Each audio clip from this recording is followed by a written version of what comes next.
चलिए तो हम स्टार्ट करते हैं क्लास 8 साइंस का।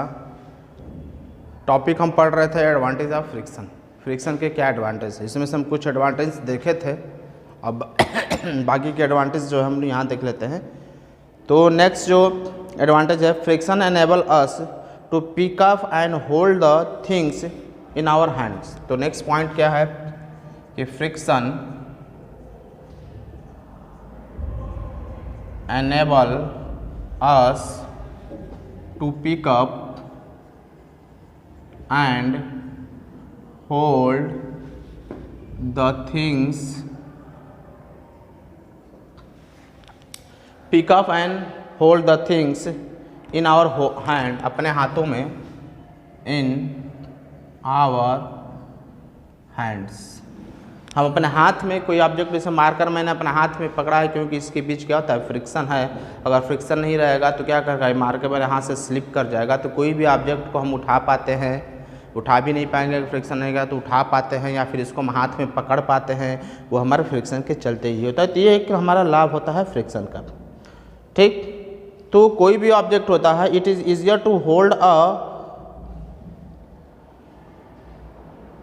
अर्थेन पॉट, मिट्टी का जो बर्तन हमारा होता है उसको उठाना, या चेयर उठाना, टेबल उठाना, बैग उठाते हैं हम, ये सारा हमारे लिए आसान क्यों होता है, ड्यू टू द फ्रिक्शन के चलते होता है। फ्रिक्शन नहीं रहेगा तो सब हमारे हाथ से क्या करेगा, स्लिप कर जाएगा और हम लोग को उठाने में क्या होता है, डिफ़िकल्टी फील होने लगता है।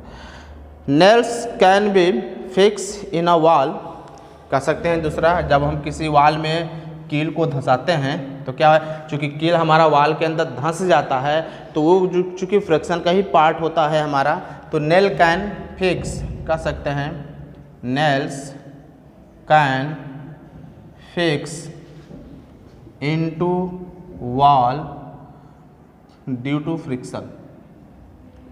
फ्रिक्शन के चलते ही, अगर फ्रिक्शन नहीं रहेगा तो नेल जो है हमारा इसमें क्या होगा, होल्ड नहीं हो पाएगा। Nail and screw are also hold in the wooden by the friction. Friction के चलता friction enables not to tie in a things. किसी चीज़ को जब हम टाई बांधते हैं तो टाई का जो नॉट होता है, या दूसरी चीज़ को बांधते हैं किसी चीज़ को, तो बांधने में भी फ्रिक्शन का बहुत ज़्यादा हेल्प होता है। अगर फ्रिक्शन ना रहे तो उसको हम बांध नहीं पाएंगे, वो बंध नहीं पाएगा। ठीक, friction enable us to light a match stick. Match stick को भी कह सकते हैं friction enable us to light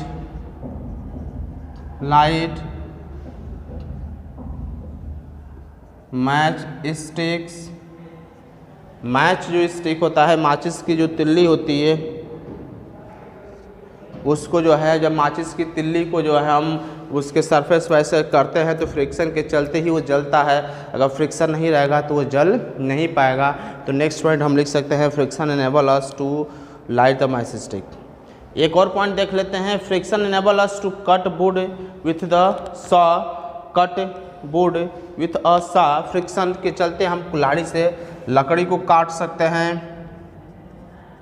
friction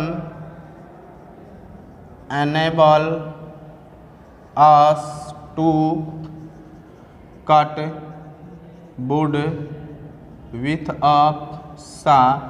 कुल्हाड़ी से हम लकड़ी काटते हैं तो कुल्हाड़ी और लकड़ी के बीच फ्रिक्शन होता है, जिसके चलते हम किसी ऑब्जेक्ट को कट कर पाते हैं, वरना हम किसी ऑब्जेक्ट को कट नहीं कर पाएंगे। ठीक, तो ये मेरा कुछ एडवांटेज था फ्रिक्शन का, कि फ्रिक्शन से हमें क्या लाभ होता है। ठीक, अब ऐसा नहीं कि फ्रिक्शन से सिर्फ हमें लाभ ही है, एडवांटेज भी है, फ्रिक्शन के कुछ डिसएडवांटेज भी होते हैं। तो अब हम देखेंगे फ्रिक्शन के क्या डिसएडवांटेज हैं। क्यों, क्योंकि फ्रिक्शन से कुछ हमें हानियाँ भी होती है।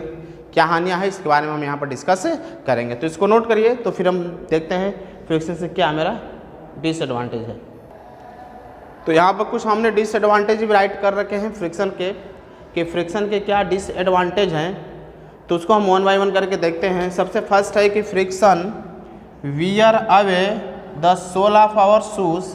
फ्रिक्शन जो होता है हमारे शूज़ के सोल को क्या करता है, वियर अवे मतलब कि उसका सोल खराब होता है, फट जाता है।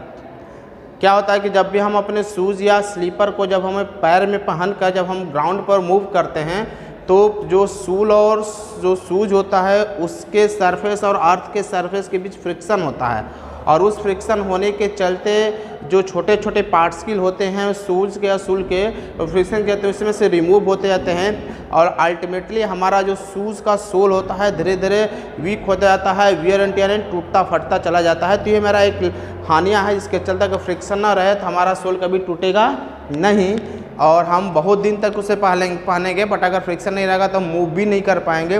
तो इसलिए वहाँ पर अगर हमें मूव करने के लिए फ्रिक्शन की ज़रूरत है तो यहाँ पर हमें सोल जो है शूज़ का भी ख़राब हो जाता है। ये डिसएडवांटेज में हम कह सकते हैं फ्रिक्शन का।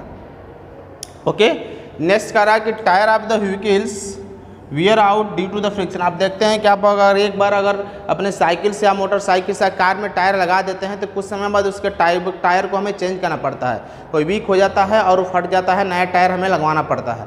ऐसा इसलिए होता है कि फ्रिक्शन जो अर्थ और व्हीकल्स के जो व्हील्स होते हैं, पहिए होते हैं, उसके बीच फ्रिक्शन होता रहता है दोनों के सरफेस पे, और फ्रिक्शन होने से जो है उसका वीक होता जाता है हमारा सरफेस, और वो जो है पतला होता जाता है, धीरे धीरे वियर टियर होता है, मतलब वो भी कटता फटता जाता है। तो इसके चलते ये भी हमारा डिसएडवांटेज है कि फ्रिक्शन के चलते व्हीकल्स के जो है टायर्स में हमारे वीक होते रहते हैं। नेक्स्ट है friction wear out machine parts. हमारे मशीन के जो पार्ट्स होते हैं, जब मशीन कई बार वर्क करता है तो वहाँ पर रबिंग होती है उसके पार्ट्स के बीच, और रबिंग होने से उसके पार्ट्स में फ्रिक्शन होता है, और इसके चलते उसके पार्ट्स भी क्या होते हैं धीरे धीरे हमारे जो है कमज़ोर होते जाते हैं और टूटते हैं। इसलिए हमें नए नए पार्ट्स उसमें लगाने की, जैसे नट बोल्ट होता है वो हमारा फ्रिक्शन जो टूट जाता है, और भी पार्ट्स जो होते हैं वो हमारे टूट जाते हैं। हालांकि उसको रिड्यूस करने के लिए हम कई उपाय करते हैं, इसके बारे में हम आगे पढ़ेंगे कि कैसे फ्रिक्शन को हम रिड्यूस कर सकते हैं। फिलहाल हम यहाँ डिसएडवांटेज की चर्चा कर रहे हैं तो हम सिर्फ डिसएडवांटेज पे ही बात करेंगे। तो फ्रिक्शन के चलते ये भी हमारा डिसएडवांटेज है कि हमारे मशीन के पार्ट्स क्या होता है टूटते रहते हैं। ठीक, नेक्स्ट है friction slow down the motion. Friction हमारे मोशन को भी स्लो डाउन कर देता है।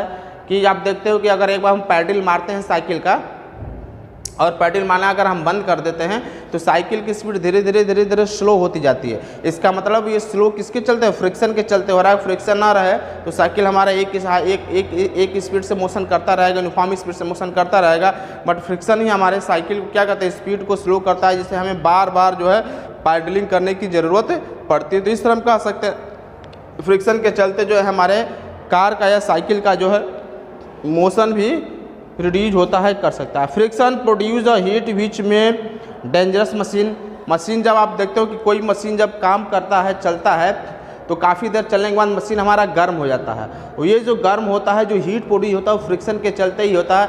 या आप देखिए अपने हाथ को क्या करते हैं, हम ठंडी के दिन में ऐसे रब करते हैं तो हमारा जो पाम होता है क्या होता है गर्म होता है, क्योंकि फ्रिक्शन करने से क्या होता है हीट प्रोड्यूस होता है। तो वो हीट भी क्या होता है हमारे लिए कभी कभी तो यूजफुल होता है, गर्मी के दिनों में हम करेंगे तो हीट प्रोड्यूस होगा। बट मशीन जो प्रोड्यूस हीट विच में डेंजरस मशीन में अगर हीट प्रोड्यूस होता है तो मशीन के लिए क्या होता है डेंजरस होता है। कहते नहीं कि मशीन गर्म हो गया तो ज़्यादा गर्म होता है, मशीन ख़राब होने के चांसेस बहुत होता है। तो इसलिए जो है हमारा फ्रिक्शन के क्या है डिसएडवांटेज है, जो हमारी मशीन को भी ख़राब कर सकता है। नेक्स्ट हम कह सकते हैं friction reduce the efficiency of the machine. Friction के चलते बहुत ज़्यादा हीट प्रोड्यूस होता है तो उसकी एफिशिएंसी जो कुशलता होती है, एफिशिएंसी जो होता है वो भी हमारा ख़राब हो जाता है। तो ये भी हमारा एक डिसएडवांटेज में पॉइंट हम नोट कर सकते हैं कि फ्रिक्शन हमारे मशीन के एफिशिएंसी को रिड्यूस कर सकता है। और friction wear out the step of the स्टेकेस in building and foot over the bridge, उसको भी कम करता जाता है। दूसरी चीज़ हम कर सकते हैं हमारा शर्ट देखते हो कभी कभी शर्ट अगर पुराना होता है तो वो भी फट जाता है। क्यों? क्योंकि शर्ट और बॉडी के बीच क्या होता है हमारा